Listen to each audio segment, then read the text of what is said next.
Mr. Gutman, I want to thank you so much for joining us. I know we were supposed to go to Normandy this year, and unfortunately with the coronavirus, we weren't able to, so we'll go next year or maybe the year after, depending on how this virus clears up. But I wanted just to talk to you, to share your stories with all of our listeners, because you've been through so much and you're such an inspirational guy. And I wanted to see if well, first of all, how are you doing today? Are you doing okay? I'm feeling very good. As a matter of fact, an interesting thing I was telling about the dentist, and before the dentist would do anything to me, I had to take a COVID test, to see if I have the disease, and I passed it, no problem. So, and here he is, going to be 95, and in December, people worry about the older people. Well, thank God my health has been just great, and people wonder about it, so it's been very interesting. Well, you look great. Like I told you earlier, every time I see you, you look about 10 years younger. So thank you. I love you already. But no, you're just an amazing guy. And I wanted to see if you could just start by talking a little bit about your childhood, where you grew up, a little bit about what times were like when you grew up, and that sort of thing. Well, I came from a family of 9 children, and there were 6 boys, 3 girls, and I'm the 3rd oldest. And at this particular time now, all of my brothers and sisters, except one sister, have died already. I'm the only one left, and my sister Barbara, who was the baby. So that's the way it's working right now. But in our family, my father, we were a poor family, and he had a tough time. He had various jobs in sales and doing various things, and he was also a wallpaper hanger, and that's some of the trades he had. So raising 9 children was pretty rough on all. One interesting thing I like to tell people, I put it in my book, One Veteran's Journey to Heal the Wounds of War. And it's a story, especially we're getting near Christmas right now. We were poor, and we did not see any meat in our house. My mom made kasha, and it was, which is a bulgur wheat. And she got us some vegetables, and that was pretty much our meals. And it was near Christmas time, or Christmas Eve. My father went down and got a Christmas tree free. They throw them away at that time. So he brought one home, and we decorated the best we could. There was going to be no real presents because we didn't have the money. And all of a sudden, a knock on the door comes, and there was a woman there with a chauffeur and a basket of food and presents. And it was like an angel from heaven, I'll tell you, because we expected nothing. She brought a present for each one of the kids, and food, turkey dinner, which we hadn't seen meat, turkey dinner. And it was like an angel. We asked, how did you ever know about us? And it turned out one of my brothers, Martin, he was about the 4th or 5th down of the 9 children. He was looking in a store window, and it turned out this woman said, I'll bet you're going to get a lot of presents. And he said, no, because we're poor. And she got information from him of each kid and where we lived. And this woman brought the food and presents, and it was like an angel from heaven. I told this on a radio station, and the man that was with my daughter at that time, Don Meredith, was so impressed with that story, because I was telling him, when that happened to us, I never forgot it. And it was so moving. So when my things were better for me after the war and everything else, and I had my children, I said to my kids once, I found a family. They got 2 girls and a boy, and they're poor. And so I said, how about you bringing a present for them? So just take anything you like. So they took their best dolls, the 2, Leslie and Paula, and wrapped them up. And my son, Craig, I said, he was just younger. He was the baby, or he was at that time about 5 or 6. And I said, what do you want to give, Craig? And I said, you want to give one of your fire trucks or something like that? He says, no, I want to give my robot. And it was a robot I bought for him, which was very expensive. And it walked and everything. He loved it. He had it for a year, but it was in good condition. He said, I want that boy to have it. Well, we went there with those presents, and the look on their faces was so fantastic. And my kids never forgot that years ago. Well, Don Meredith was so impressed with that. He has started a deal on Christmas. Every Christmas Eve, he finds a family and he brings presents to them, and he calls it the Jack Gutman Christmas. So I thought I would tell you that story. It was very interesting. But we get into my family when as we kept growing up, I was in tough gangs when I was around 15, 16 years of age and all. And when the Japanese hit Pearl Harbor, I was around 16, maybe 16 and a half or whatever it was. And I wanted to join the Navy. But my father said I was too young. So when I hit 17, I tried to get him, and he said no. But at 17 and a half, I finally talked him into saying, by saying that, Dad, I can get some money from the Navy. I'll have a bed to sleep in and for 3 meals a day, and I'll be safe. Just sign for me. So he finally relinquished it and said, okay, and he signed for me. So I joined the Navy and went into the, took boot camp. And then finally after boot camp, took tests for aerial radio man, and I passed that test, and I was going to be an aerial gunner and radio man. But what happened, the Japanese were killing the medical people with big red crosses hitting on the helmet and patch on the arm. And they figured, kill the medical and you'll kill the morale of the military personnel.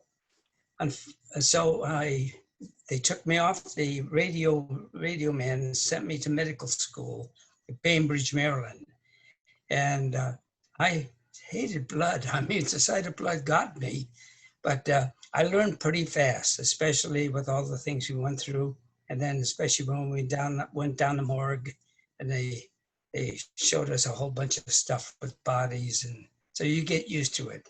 The long and short of it, I took an accelerated medical training. It was actually a little over a year course in about 6 to 8 months or something, something like that. 6 days a week, Sunday, we had no leave or nothing while we were going to medical school. We studied and just stayed around the base. So then finally we finished medical school, learned a great deal about how to patch up people and so forth. And then finally I was sent to England, and we were going to set up a hospital. Excuse me 1 second, Mr. About what time frame was this that you were sent to England? About? Oh, this was in 1943. See, I joined in September of 43. I joined the Navy. Okay. Went through medical school and all. So it was around 1944, in the beginning of January or February, close to that.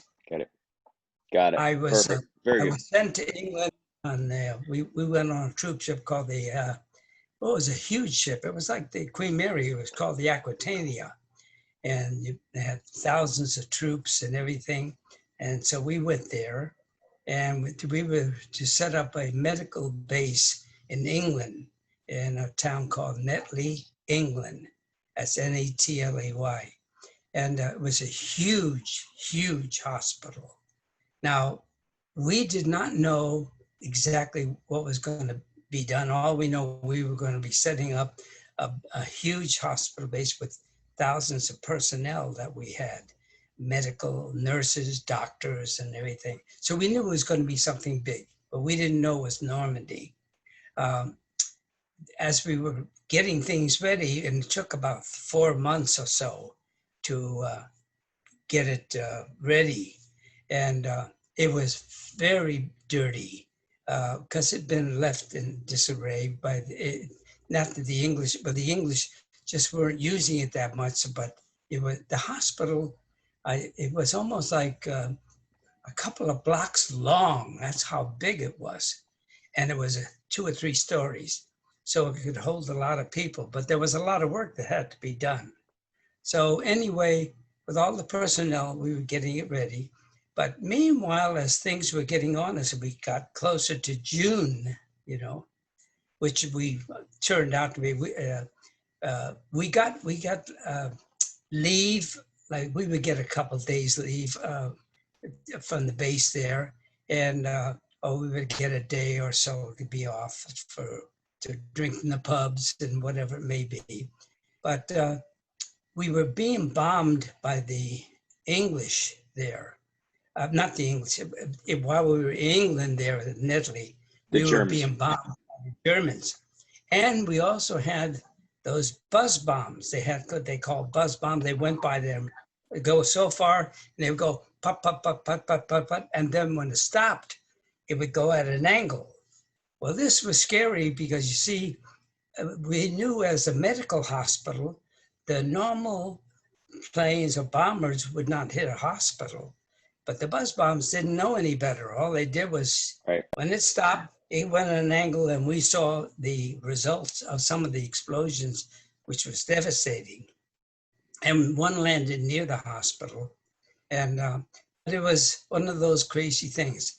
Meanwhile, while we were going through this, and by the way, you can stop me anytime you want to ask any questions. I'd be happy. You keep going. Okay. So meanwhile, while we were getting the things, they needed, they took, I don't know whether it was alphabetically, and my name was G for Gutman, but they took about, I think, 40 or 50 men, and I was one of them, and took us to some place over near Southampton or whatever it was, which is close by. It was across the river they had there. And we were being trained, learning how to climb down nets and how to hit a beach and so forth. And we were told we're being trained for some special things for something that may be coming up, but we had no idea of it. And I'm 18 years of age, and and they said, if you do not talk about what you are doing here to even your shipmates or anyone else, because you'll be court-martialed and you may be shot. Well, when you're 18 and they say they can shoot you, I mean, you shut your mouth, you see. And when they say do something, you want to know how high do I jump or whatever it is. Well, anyway, we didn't know what it was for us, but we knew it was pretty rough. Climbing down nets, hitting there, and then practice things on the beaches. And so it turned out that it was for just about a few days before, I think it was maybe almost a week, not quite. They shipped us, and when we would go back to our shipmates on the hospital where I was doing our regular work too, I couldn't say a word to even my best friends there, because I was afraid, and it was hush, hush, hush, and you feel that way. Well, the next thing you know, we were taken there, and next thing you know, we were on a ship and got on Southampton. We went to England. England, we went on the one we're heading for France, which we found out then. This was earlier, I think we were on a day or two, because it was supposed to be, I think, the 5th that the invasion was going to be. Well, finally, we found out near the 4th, or as it got closer to that 5th, a big thing's going to happen. They say where, big things. So we were prepared for the 5th, and it didn't happen because the waters were rough. And it was really interesting because the day we stayed, on the ship, I was on an AP there, and it was kind of sobering. I mean, the guys were, they act in different ways. Some guys are flippant. Other guys are very sober about everything. And some guys, they'll be open about it. And one would say, whatever happens, you may die, but you know what you kept thinking? Every man, basically, I remember myself saying, well, it's not going to be me, it's going to be him, and that's the Right. attitude. But unfortunately, well, it was fortunate for the guys. They were the Navy people there, figuring this is going to be some big thing happening. They gave them whatever they wanted, that they ate some desserts or whatever it was. And some guys ate pie or whatever, the sweet stuff. Well, that became a problem for them because with the rolling ship and the waters were there, and then the next day, the invasion took place early in the morning. A lot of guys were sick, and especially when we could climb down the nets and got in the LCVP boats, which were the Higgins boats, and they bounced around like crazy. We had guys throwing up on each other. It was surreal. The scary, and you didn't know what was going to happen, but we saw the guns from the ship when they opened up early in the morning to hit the beaches. Those guns, we fought as we got. Our deal was to go into the beach about 3 hours after the initial invasion, because we found out our job while we were chosen, it was just to help the medical units on the beach to take care of any wounded and evacuate them back to Netley, England, to get them on these LSTs or these long boats that hold a lot of bodies or wounded. And that was going to be our job. And the guys told us it'd probably be a cakewalk because things would be pretty much over by the time you get there. So we saw the shelling and the planes coming over. And I've said this so many times, even in my book, that I want to paint a picture for the people to understand what we were seeing then. That invasion entailed 5,000 ships, different types of ships, 11,000 planes of different sorts, 11,000 parachuters and all these, wow. 11,000 planes, 4,500 Higgins boats that were going to be landing on the beaches, 150,000 troops, English, Canadian, and United States, were going to hit 5 beaches. And that was Omaha, Utah, Gulls, Juneau. 2 other Canadian and the English. Juneau and Sword. Juneau Beach and Sword Beach. It was going to be huge. Now, as we were bivouacking finally around, waiting for us to go, and we were not going to come in later. They started the invasion. The guys were hitting. We thought, when we finally were starting to head in, after they call bivouacking. They go around, then they go in. Well, after the initial thing, we saw such shelling going on the beach, and the guns, so much gun, that we thought there was going to be nothing alive on that beach. Well, unfortunately, the planes, which I said we had so many planes, 11,000 planes, but the bombers that were supposed to come over were supposed to hit these bunkers that the Germans were entrenched in with these machine guns that would shoot 150 bullets a minute, or maybe more. And plus the other fire they had. And the bombs were going to just so much hit those bunkers and annihilate them, and therefore would make all the troops coming in on the first, second to seventh waves a little easier for them to hit the beach and take over.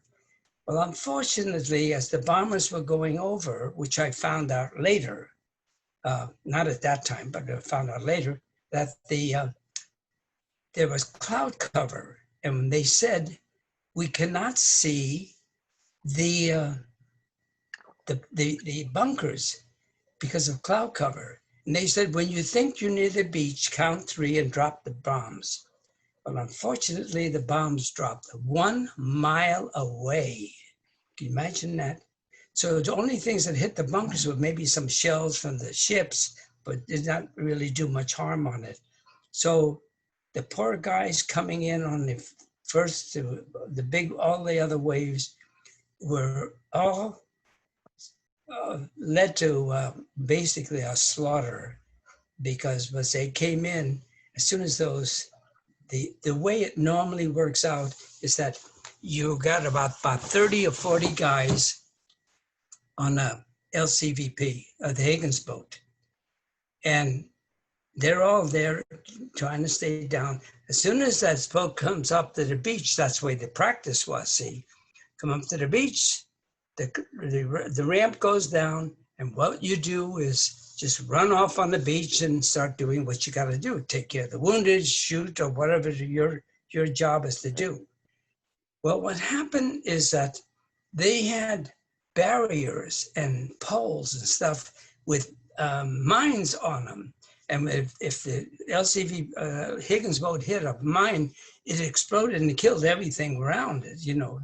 So, because it turned out, I found out much later, that Rommel had put 30,000 mines on the beach, all through there, assuming, and that made it difficult. And then barbed wire and everything. When we came there, as I said, here is all these guys left. So when these guys came, like we did too, finally, 2 or 3 hours later, when the ramp went down, they couldn't go all the way up to the beach. They had to be down the water. When that ramp come down, those machine guns were just mowing the guys down. Well, by the time we got there, which is 2 or 3 hours after, we came in, there was bodies in the water. And we had to wade, those guys had to wade in water up the initial guys from the first 6 or 7 waves, had to walk in water up to there like we did. And we had no guns, we just had medical packs or whatever it is. I mean, we had medical packs on. I can't remember whether we had a gun. I know we had a gun in the Pacific, but not when I made Okinawa. But there, I think we did. I think I may have had a 45. And I didn't even think, because we didn't use a gun. And I see, well, I had my medical pack. Right. When we came off those things and we saw the bodies in the water, it became so traumatic that I just couldn't believe what I was seeing. And what happened, I found out from some of the guys that I was taking care of on the beach that wounded. And I asked, why all the bodies in the water or something? And the guy says, when they came down and they started shooting, some guys panicked and they went over the side instead of the ramp because of the machine guns and all. And they jumped off in the water. They had the heavy packs, and the packs were heavy. If they couldn't get them off in time, they drowned, you know. So some guys never got a shot. It was just chaos. And I'm 18 years of age, and I wasn't used to seeing this. And then when you look and you see body parts on the beach, when I finally got onto the beach, you know, guys from the explosion and all, this was, I in my mind, I looked and just quickly said, oh my God, there's a son, an uncle, a father, somebody who will never go home.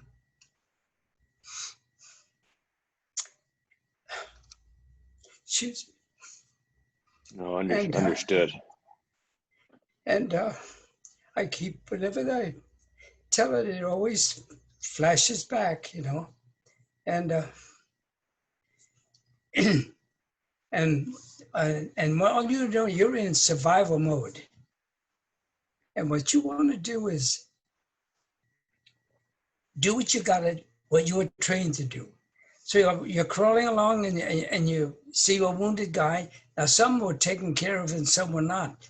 But so you're helping the medical team that was there, but there were so many. So sometimes there was a couple of guys or 3 guys working on one person. and then others. And there was times I was just alone with one person. And it was strange all of a sudden to see some of the guys, like I had one guy that had a gushing wound in his stomach, and uh, he was saying, well, Doc, I'm gonna go home. And I said, yeah, you sure are. And he said, you know, I did my job, and I did what I could. I'm going home. And I said, yeah, you are. And he dies right there. I mean, he's talking to you like normal, and then all of a sudden they die. You see people die in such strange ways.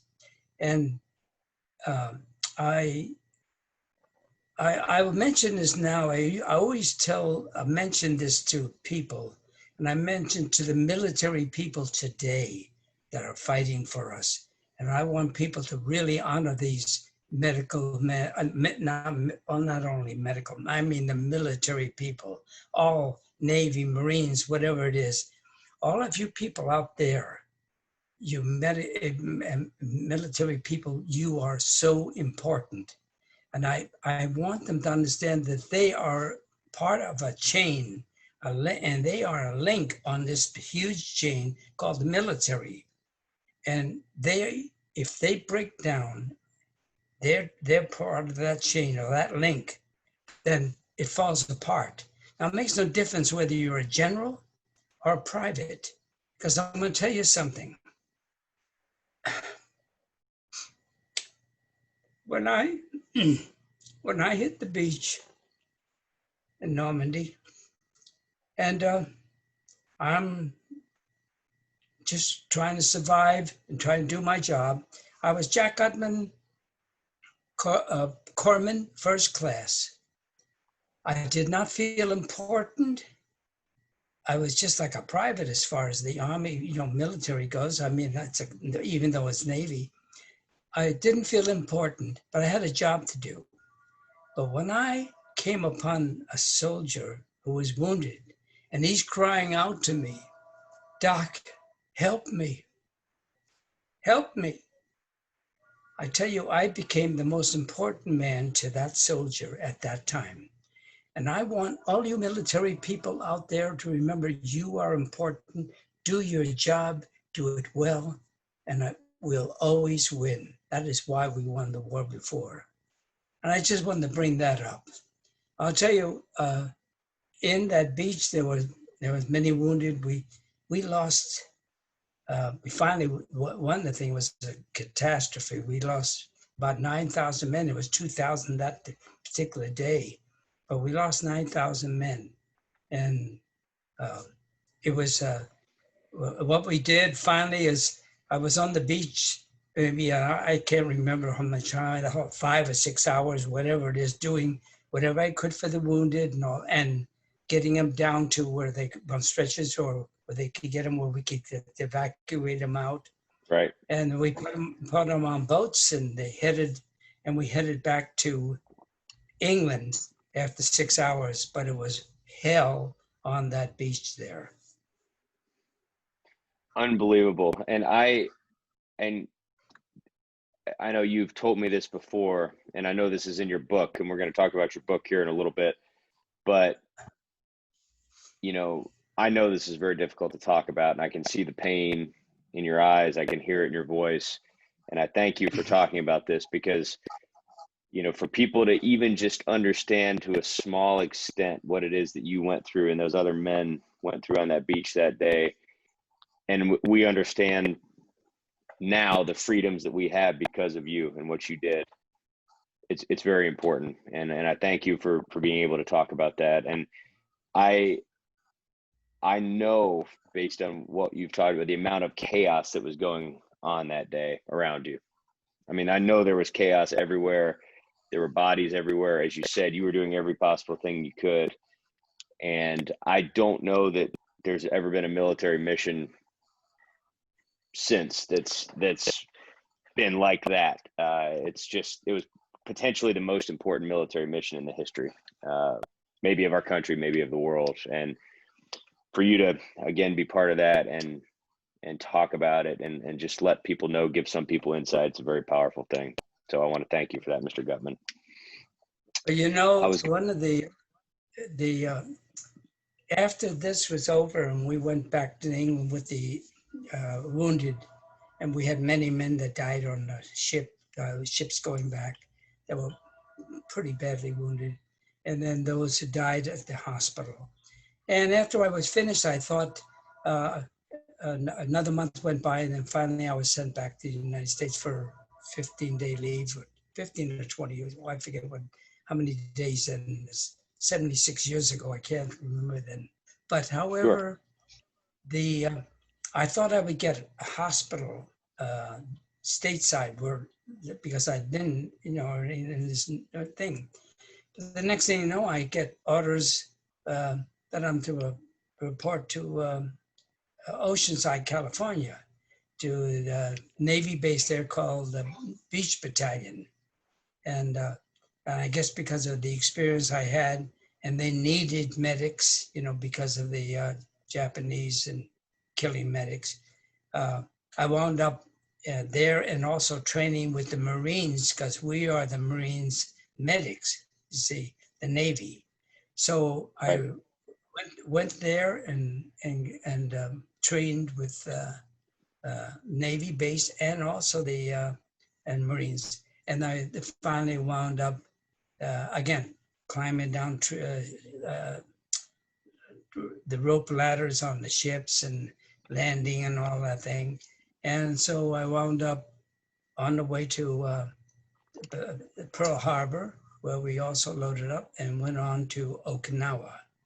And I made the invasion of Okinawa, where we lost 14,000 men. Okinawa was, as a matter of fact, there was a picture called Hacksaw Ridge that was out recently.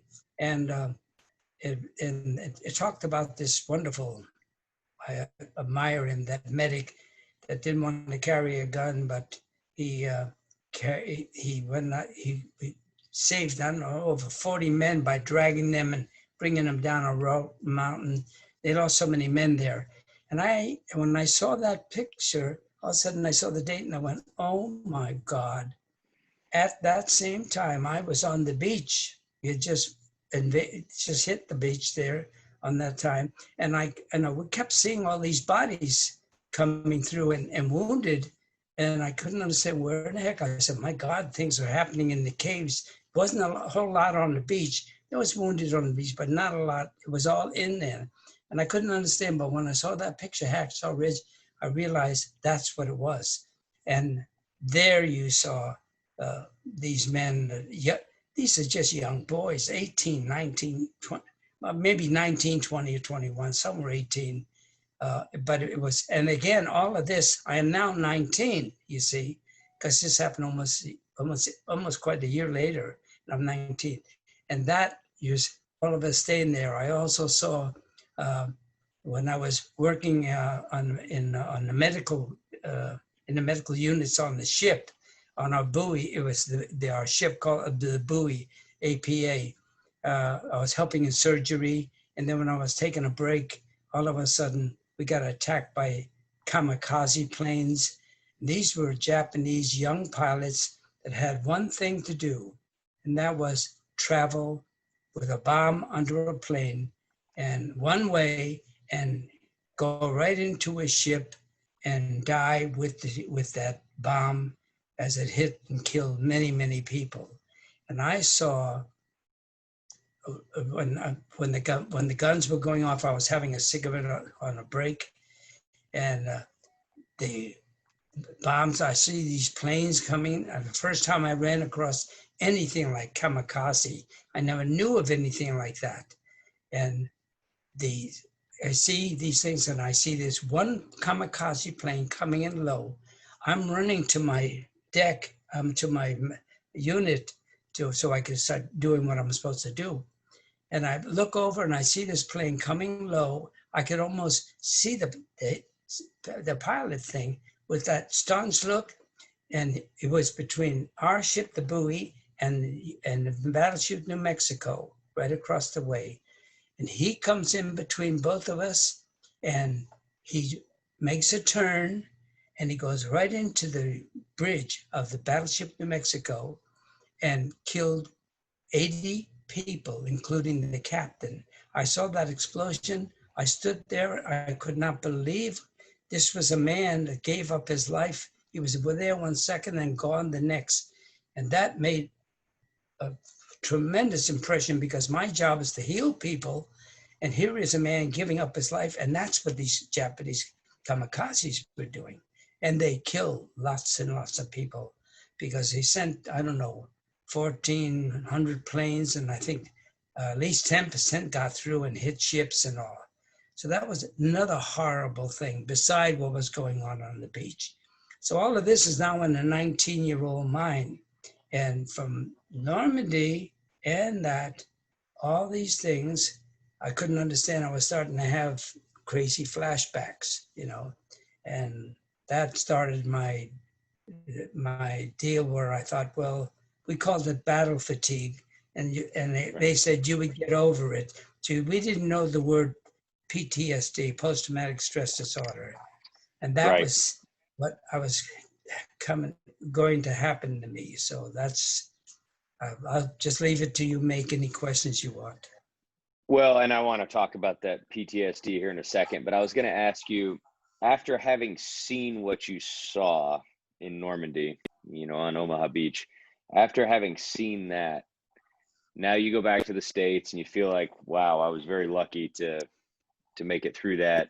Now here you are going on yet another invasion, which is, you know, extremely, extremely difficult invasion in Okinawa. What were you thinking when you found out you were going on that second invasion? You see, every time you're always hoping it won't be like Normandy was, you know. So, I mean, the guys they would always tell her this, when I would ask questions, the guys, oh, well, it's a whole lot of a different thing here. So we'll just be going in, we'll hit the beaches and all that. There's going to be a lot of bombing before that. That's the way it was before too. But anyway, you are scared. You don't know what's going to happen. And especially after you finally land on that beach, and if you there wasn't a whole lot of firepower on the beaches like it was like Normandy.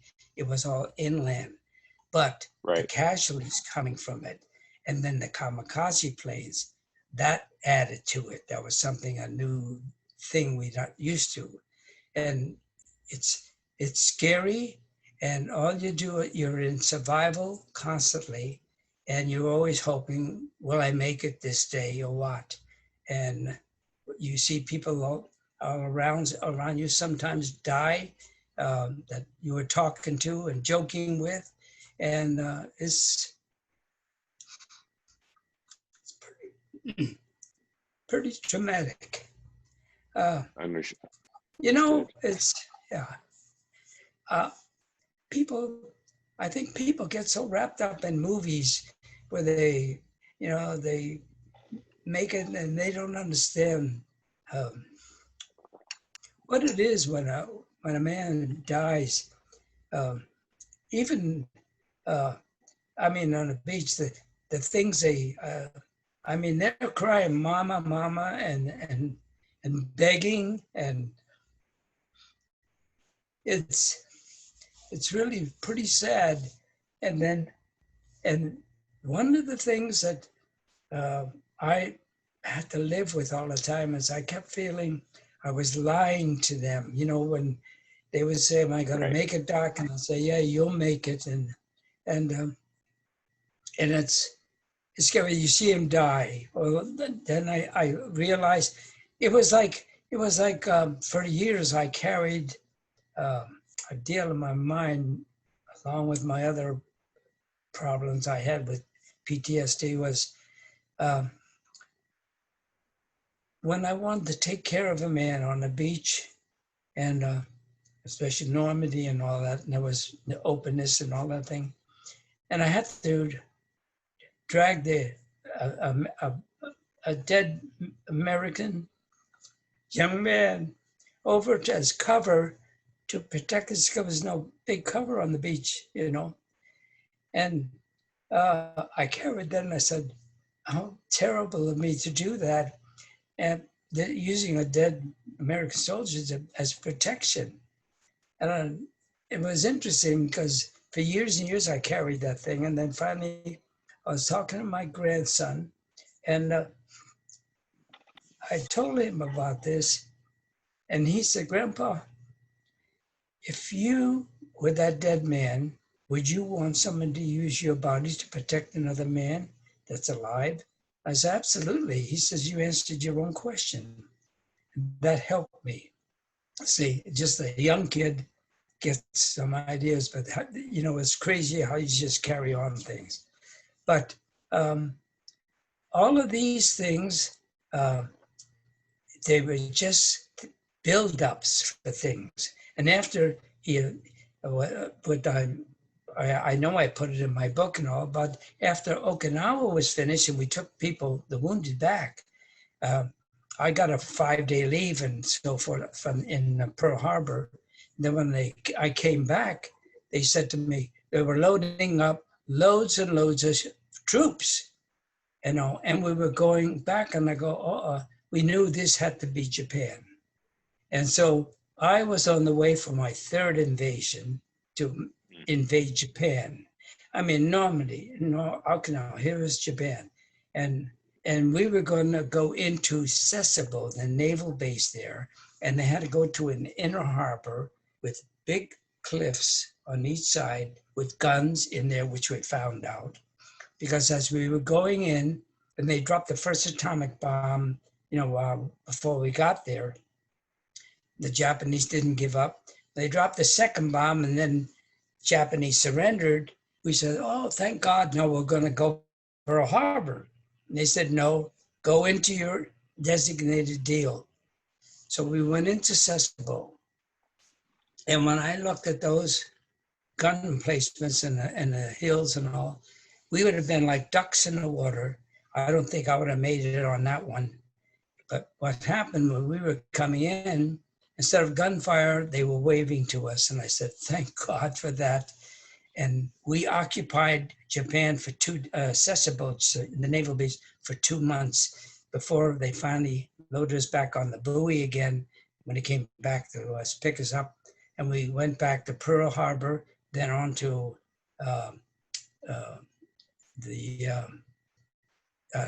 San Pedro, California, where I got leave. And then I was getting ready. I got back on the ship, and all of a sudden, I was looking at the Naval All-Nav, which is a bulletin the Navy has. And it said, if you have had 31 points, in other words, if you've been overseas, I've been overseas and in action so much, most of the time, you got so many points for it. But they said, if you have 31 points, you can be discharged because the war was over, see? And then I looked at it, and we are ready to leave. I kid you not. We are ready to leave to go back into the Pacific that next morning. And I run to the yeoman and I said, I got 30, I think I had 34 points, 33 of 34 points. And he says, you're full of baloney. I said, check my record. He did, called the captain, said, Gutman's got 30-some points over the limit. He said, get him off the ship now, because we leave in the morning. So my friends had packed my big bag and then got me on the captain's dinghy. I was over to Pearl, California. In California on the side there.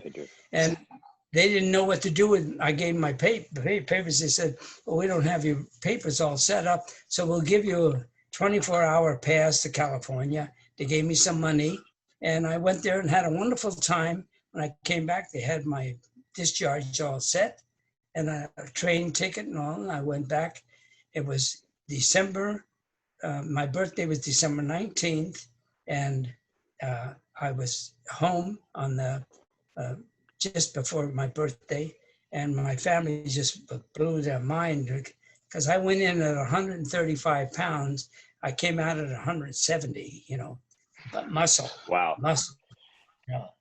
But it was really something. So it was fantastic, Yeah. You grew up from you grew up from a boy to a man very quickly. That's You about went through right.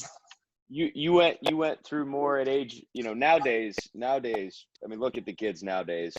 Nowadays at age 18, most kids that age are living with their parents, playing video games, those sorts of things. And here you were carrying the weight of the world on your shoulders Yeah. at a very young age. Jeff, that's interesting you say that because the it's so true. I lost my teenage life. The Right, things that kids enjoy, like the proms, the dances, and all that stuff. I never got to do that. You see, I was thrown into a war, and of course I volunteered for it because I right, believed in my country, and I still believe in it. So it was just one of those things. The post-traumatic stress was something uh, that kept coming on even while I was still in the service, because when I was getting these things, and my daughter kept asking me when I was writing my book about post-traumatic stress, and she said, well, what was your post-traumatic stress like? And I said, uh, number one, I didn't know it was post-traumatic stress. I just knew it was a problem. Something happened. right. And then I said, well, it was horrible. I don't want to talk about it. And she said, I think your readers may want to hear that. So finally, after a little argument with Paula, I finally said to her, I said, okay, I'll think about it. Well, I sat down on my typewriter and at the computer. And Jeff, all of a sudden, I started thinking about it, and it was just emotional, emotional, emotional. And what it was, all of a sudden, I finally put it on paper. And what I was having is that all guys that have post-traumatic stress, it's always a little different for each individual from what they went Right. through. And mine was, I kept seeing the invasion over and over again, but everything was enlarged. It was magnified. And Mm. I would hear the screaming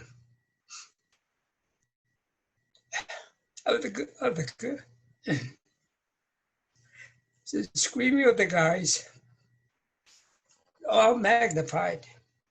Uh, the body parts was magnified. Everything was magnified. Uh, it would happen at crazy times. When I came out, I would never even talk about it. I never told anyone I was in the Navy. If it came up on a thing, I'd walk away or I'd change the subject. Uh, I became a comedian to run away from all of that because I found myself going into a serious depression, and then I realized I got to set goals. So I started setting goals for myself and became a comedian. So it became like an actor, where you're doing Right. humor and so forth. And so it was that way. And even while I was my uncle got me, because I had a good memory for remembering um, jokes and routines and things. It was just a gift that God gave me.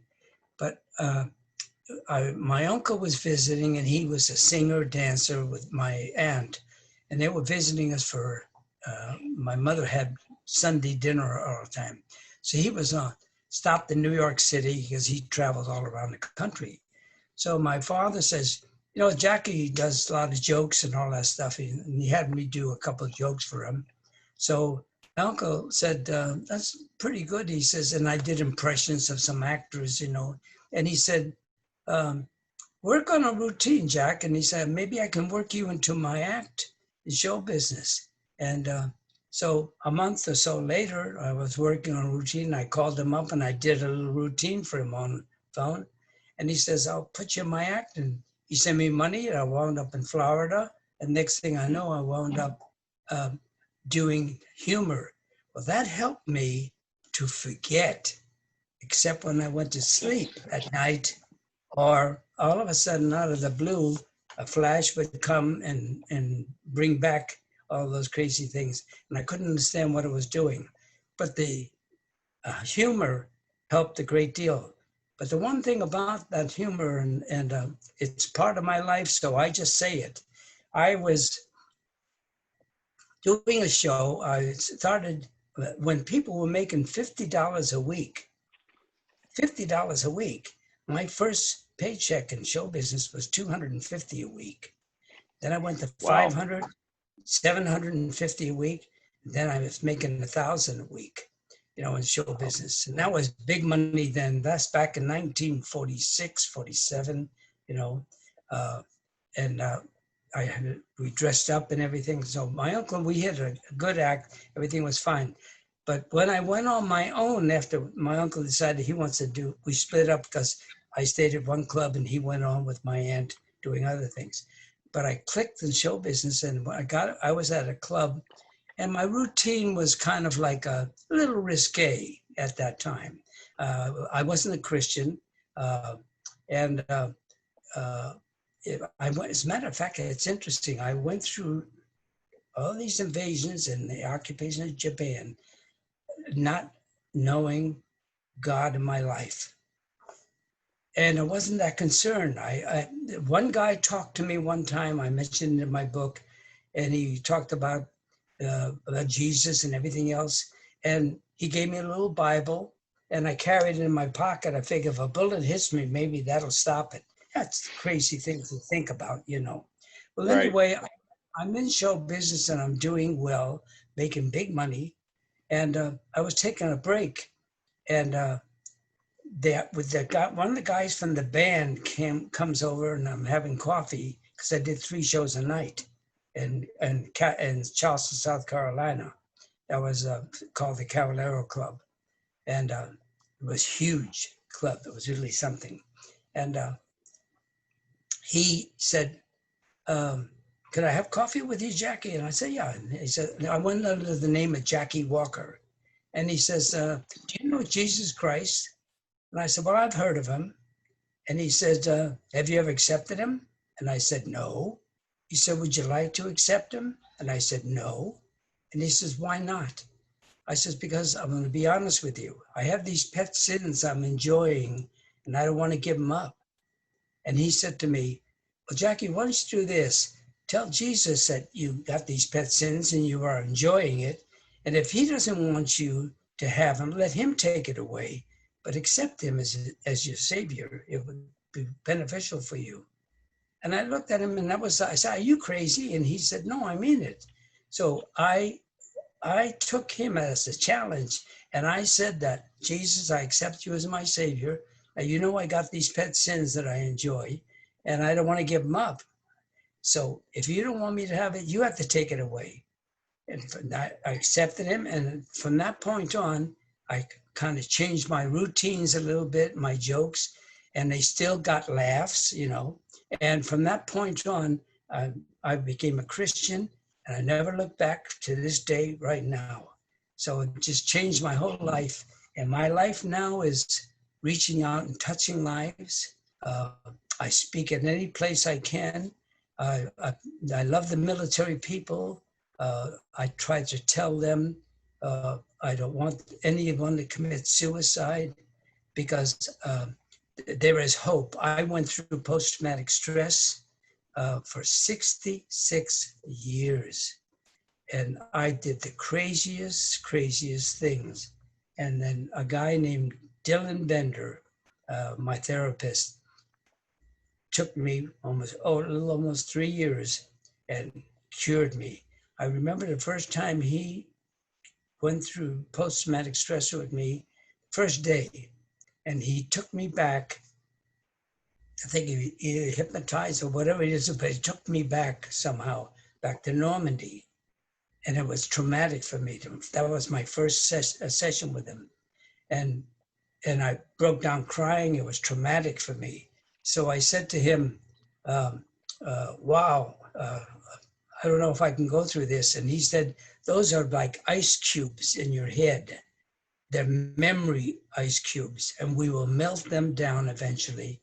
And then one day you're going to be able to talk about it and face life, and your life will change." And it took that. And he said, "I'll see you next week." And in my mind, I said to myself, "The hell you will, I'm not coming back." But I was driving home and I kept thinking, I've gone 66 years with this. I can't I can't allow myself to continue. I'm ruining my marriage. My wife was almost going to leave me. It was just horrible, the crazy things I did. I gave away money that I shouldn't have done, and I went almost broke because of that. And then, but he cured me of this thing here and changed my life. And then I tell veterans all over, please don't commit suicide. There is hope, and just get the help. You're going to have to fight it a little bit and bite the bullet, but you will be so happy you did, because it happened to me. It changed my life. And that's why I speak and want to touch lives. And you dealt with, as part of all that, you struggled with alcohol a little bit too, right, Mr. Gutman? I mean, that was one of the ways that you dealt with. That's one of the ways you tried to deal with it without knowing. Right. You know, if you invited me at that time when I was going through it, if you invited me to your house, I would never come to your house and bring a bottle of wine. I would bring a gallon of wine and a magnum of champagne. And the reason I would do it, Jeff, because I didn't want to run out. So I should drink all I wanted to. And my problem, that my down, what we call our downtime, or the bottom that you hit, is I was on Thanksgiving. I was at my son's house for Thanksgiving, playing with the kids, drinking lots of wine. I had brought a gallon in of Magnum, and I was drinking. And when they came with the turkey dinner and sat at the table, my face fell right into the plates, and I passed out. It was so humiliating. And my family was going to have a intervention with me, and I knew I would have blown my top, but they were going to do it. I had gotten that bad. So my daughter, Paula Shaw, she's a therapist. She has a program called Change It Up with Paula on San Diego, a state radio station. Does a lot of good things. She got me to a group that she was conducting called Grief Recovery, and it changed. She got me to stop drinking, and from the stop drinking is where I went to. After that, I decided that's been helping, and I finally felt I was going to go to the veterans. And the reason that is I didn't want to go to the veterans before is because when I was in the medics, I spent 2 weeks in a mental the mental ward of the Navy, taking care of the patients. And I'll tell you, it scared the hell out of me. And I figured if I tell them what I'm going through, they're going to put me in a booby hatch. So I just kept it all quiet, did all those crazy things.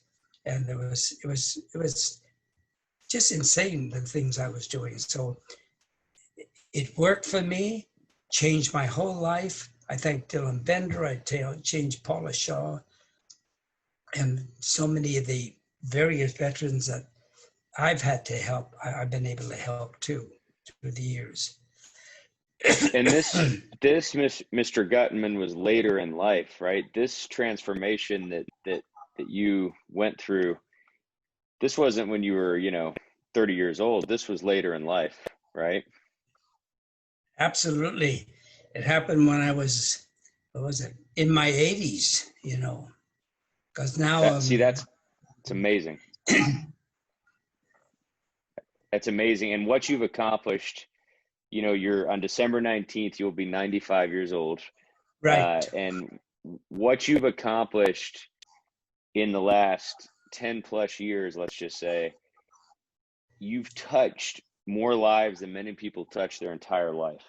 And so to me, what that says, and you just made this point as well, but it's never too late to make a difference. Between your book, which we'll talk about, your book, all the speaking that you do, I met you in Normandy, actually. I met you in Normandy last year for the 75th anniversary. And you changed Right. my life when I talked to you. And you know, you're just doing so much good at such a point where many people figure, oh, once I'm 80 years old, that's, you know, I'm over the hill. But you're doing more and more and more. You know, you wrote a book, what, Yes. at age 90? You wrote your book at age Yeah, 90 or something like that? that's right. Yeah. Unbelievable. Yeah. And you know what? The interesting thing, and in my book, I even put it there, but um, we, like you mentioned, you and I met when I went back last year. We did a 12-day documentary for the 75th anniversary, and it was such a wonderful experience because I'll be, Jeff, very honestly, through the 66 years of post-traumatic stress, back in my head, I did not like the French. And I said to myself, did they really give a damn that our men died on that beaches to save them? And that's the way I thought.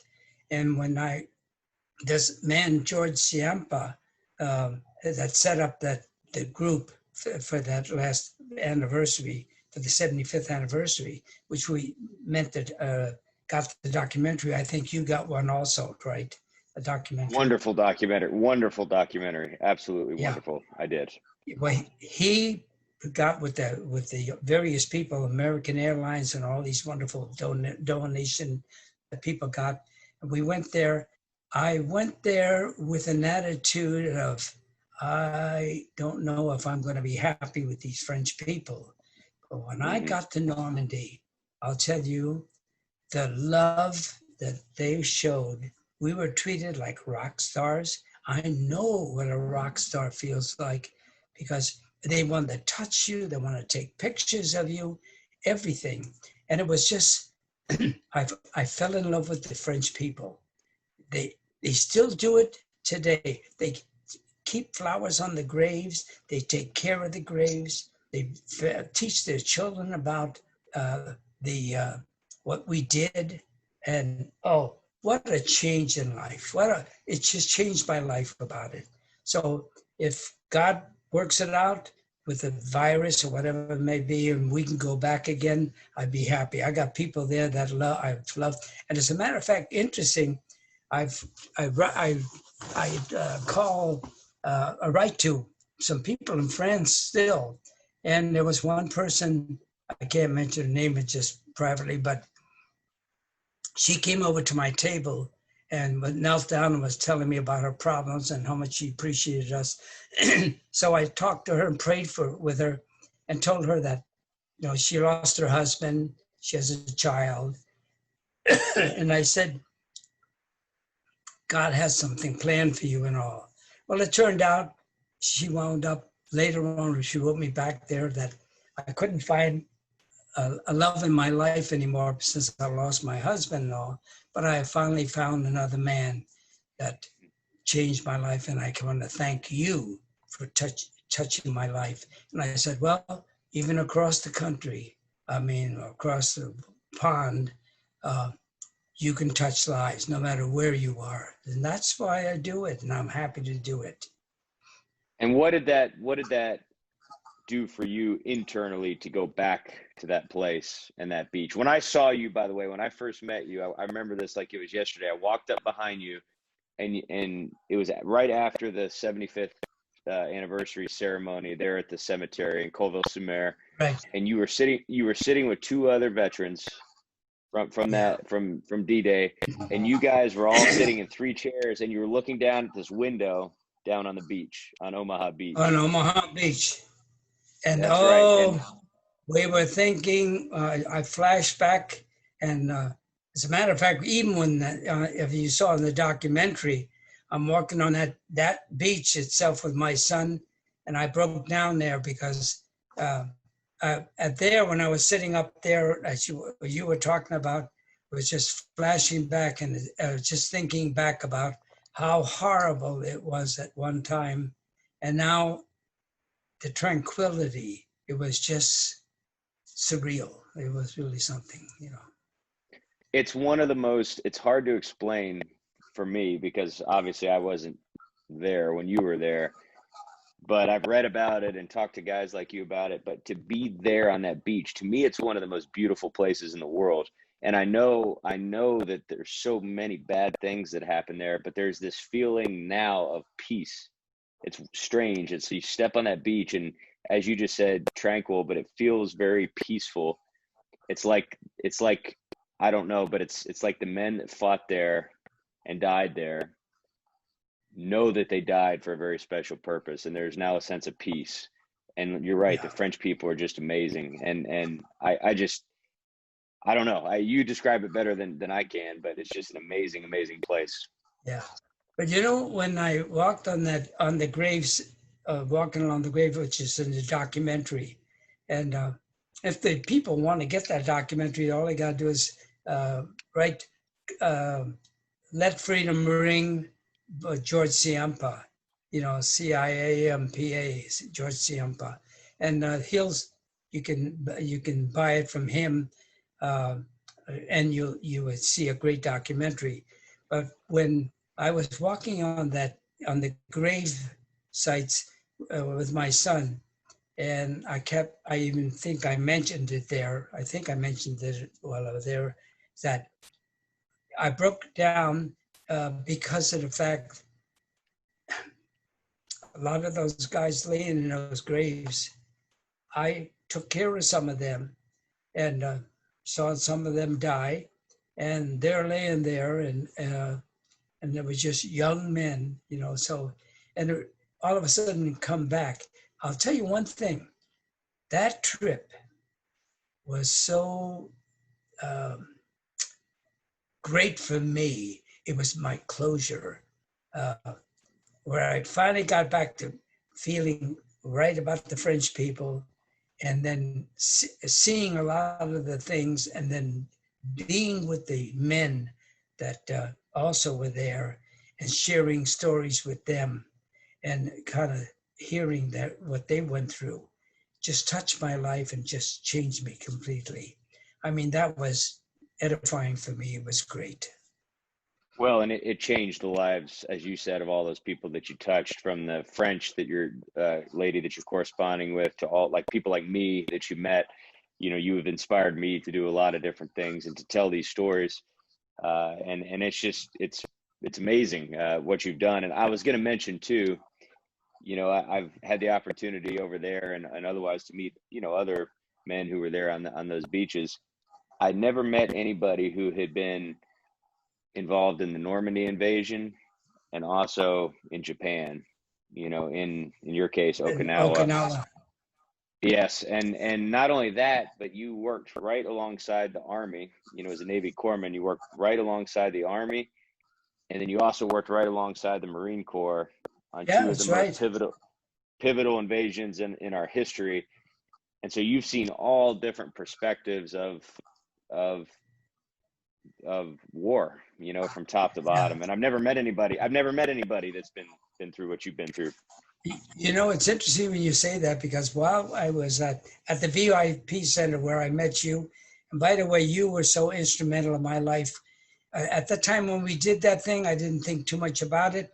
But then later on, when you and I got to know each other, you were so important in my life, and just changed it a great deal, making me realize, go that extra mile, because I was tired when you wanted that video, but I was happy, and I'm so grateful that I was be able to do it.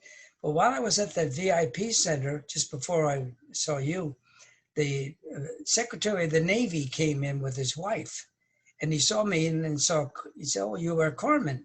He says, "Where did you serve?" I says, "I served. I made the invasion of Normandy and made the invasion of Okinawa." And he goes, "Both theaters?" And I said, "Yeah." And he goes, "I'm Secretary of the Navy. How in the hell? That shouldn't have happened." And I said, "Where in the heck were you when I needed you?" But he laughed. He said, I want to take a picture with you. And he did.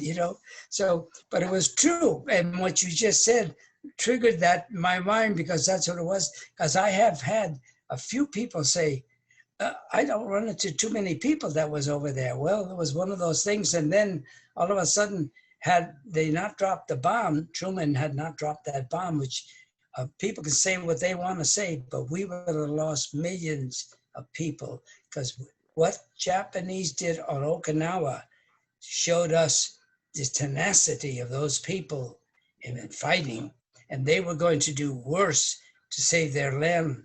They would have died. Man, woman, and child would have died, and we would have lost thousands and thousands and thousands. And I bring up to a lot of people when I speak, I said, I want you to think about something. When Japan gave up, there was a young man on the beach named Mr. Mitsubishi, Toshiba, all these guys that made these inventions that we now share and enjoy, many Japanese products.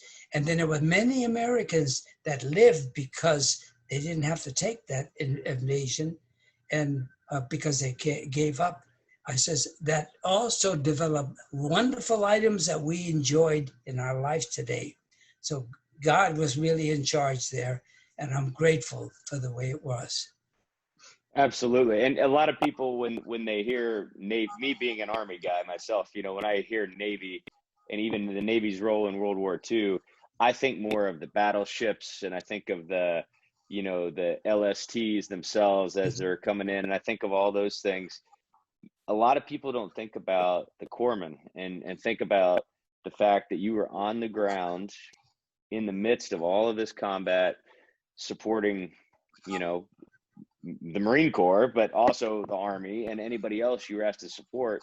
A lot of people don't think about that. And so that's why I love you telling your story, so people can understand what these men went through. Yeah, you know, it was interesting because here I had told my father, let me in the Navy, I'll have a bed to sleep in, 3 meals a day. And I wound up on the beaches all the time. And my father, when he said to me, how'd you enjoy those wonderful beds, huh? And I said, yeah, I know. In our what was it? Sleeping bags, you know? Oh God, it was something. But it's so true. I know it's amazing. And I was going to ask you too, you wrote a book a few years ago, and it's called A Veteran's Journey to Heal the Wounds of War. It's a phenomenal book. On Amazon. Yes, I've read it. You can find it on Amazon.com. It's an amazing book. I recommend everybody go out and purchase and read that book. It's an amazing book. It's very well written. What inspired you to write that book? Well, the thing is this: my daughter is Paula Shaw had, and my daughter Leslie said, all my children actually said, there's so many things you've done. That's after I finally got to talking about it. They all said you should write a book about it. Well, I said, I don't know, but then, little by little. But then I started to think about, you know, too many people are going to forget what people went through. And I said, I'm going to write the book. I don't want to make a lot. I'm not interested in the money aspect of it. So I kept the book at $10. That's what I sold it for. And I've given away lots of books to people, and it has changed their life. Well, what made me do it was the fact that I wanted people to know what I went through from a family, all of our deals, into the service, what I went through with post-traumatic stress, and how I got cured. And that was the important thing. And then how God came into my life and changed my life, because it is an important thing. So many times we want to leave God out of it, but God certainly saw me through 2 invasions without even my caring about him. And yet he saw me because he had something to plan for me. And I figured I want to do what I can to help people. And that's why I'll speak anywhere.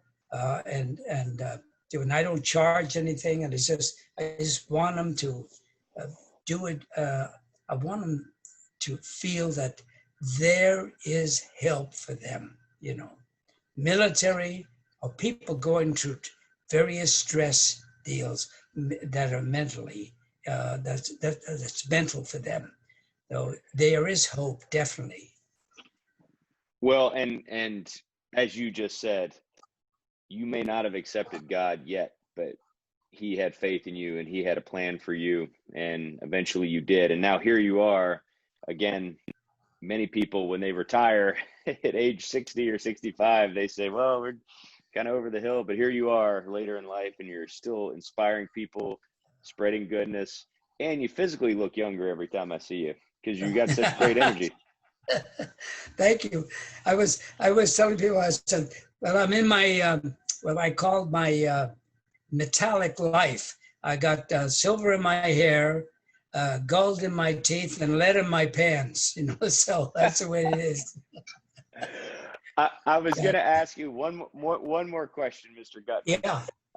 I was going to ask you what advice, and you've already talked a little bit to the military guys out there about not giving up and those sorts of things, but what advice would you give to a youngster today who's maybe a teenager? They don't know what to do with their life. They're just coming up through the world. What would you tell them, having gone through everything you've been through? Well, definitely, I would say if you feel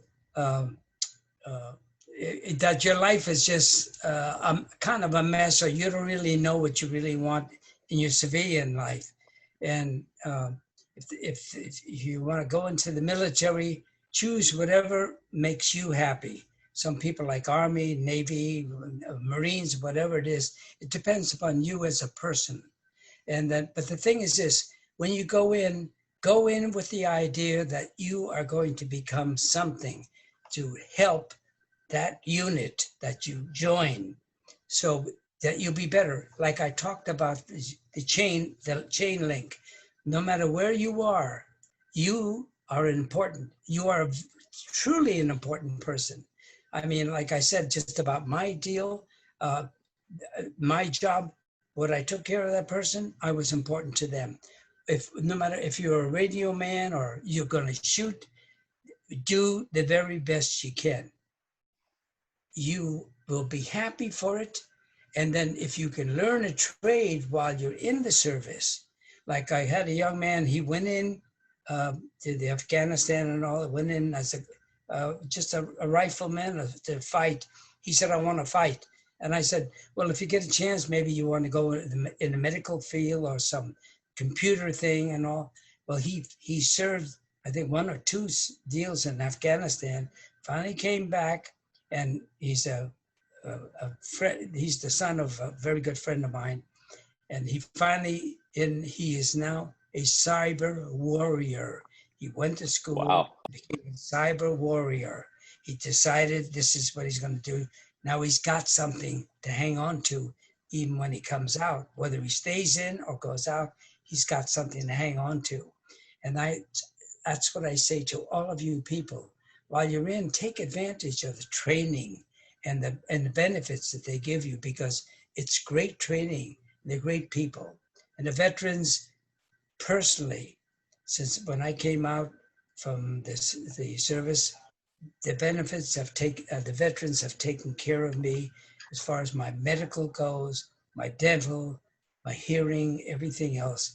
They have really done a great thing for me. I couldn't be happier. And so I thank our government and everything else for what they've done. And I'm praying that that we have a great president, great happiness, that people will find peace. It just breaks my heart just to see people that forget what those young men laying in the graves and men that are wounded without arms or legs have sacrificed so you can have your freedom. So try to respect that and honor them. And most important, I say, no matter who's president, honor the office. I mean that.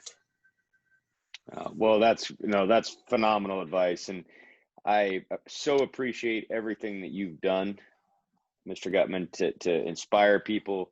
Appreciate all you do today. I can't wait to go to Normandy with you. I want to see firsthand you interact with the French people, with the other guys that are going along. It's going to be a great time. I can't wait to see that. When we go, I mean, with the Lord's help, when we go there, I'll introduce you to some very nice people there. We'll drink some nice wine together or Yes, whatever sir. you drink. Yeah.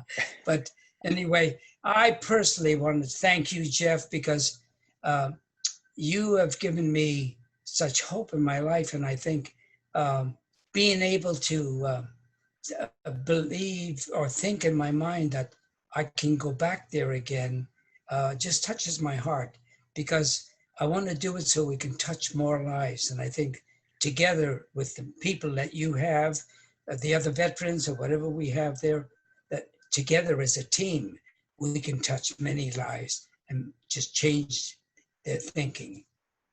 I agree, and I'd like to do sometime here in the near future. I have a lot of students, younger military members that I talk to that I know will have a lot of questions. So maybe I'll gather up some of those questions, and we could do this again sometime and let them ask you some questions, because like I said, you're so inspirational to people, and I think it would just be awesome to gather a little group of younger people just to ask you some questions. That'd be a lot of fun, I think. Well, anytime you want to do that, I'd be happy. Whether I go to Texas or we go any place, or we can do it right here on Zoom. Thank God with the technology we have today.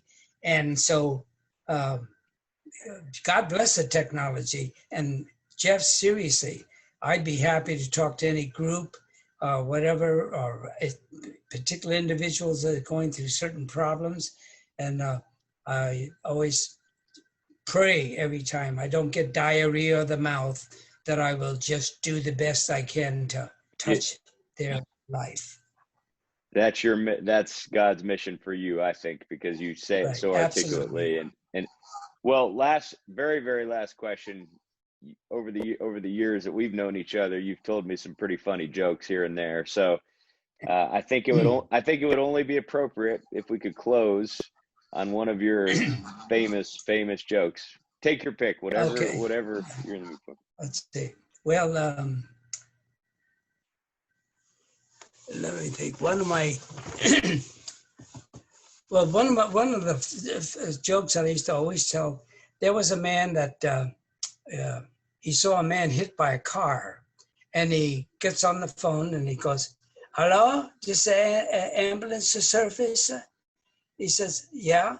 He says, "There's a man hit by a car." He says, "Will you send an ambulance?" He goes, "Where are you located?" He says, "We're on the Figueroa Street." He says, "What?" He says, "Figueroa Street." He says, "Spell it, please." He says, "Don't you know how to spell?" He says, "We don't spell. We just send the ambulance." He goes, "Okay, F-I-G, F-I." This is stupid. That man gonna die before you send the ambulance. He says, "You don't send the ambulance. If you don't spell the thing, we're not gonna send it." He goes, okay, F-I-G, F-I, you wait. I'll call you right back. I'm gonna drag this man to Hill Street.